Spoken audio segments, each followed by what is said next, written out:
Exodus chapter 1. These are the sons of Jacob, who went with their father to Egypt, each with his family: Reuben, Simeon, Levi, Judah, Issachar, Zebulun, Benjamin, Dan, Naphtali, Gad, and Asher. Joseph was already down in Egypt. In all, Jacob had 70 direct descendants.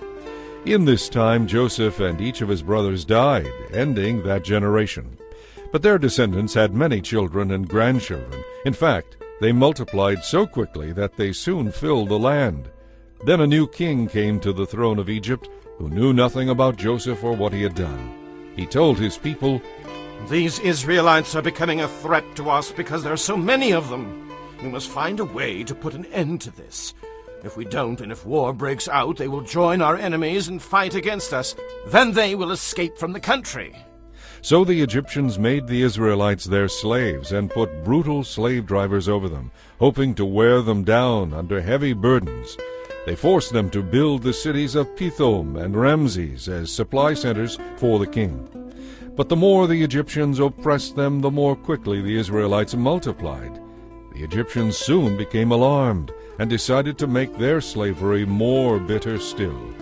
They were ruthless with the Israelites, forcing them to make bricks and mortar and to work long hours in the fields. Then Pharaoh, the king of Egypt, gave this order to the Hebrew midwives, Shiphrah and Puah. "When you help the Hebrew women give birth, kill all the boys as soon as they're born. Allow only the baby girls to live." But because the midwives feared God, they refused to obey the king and allowed the boys to live too.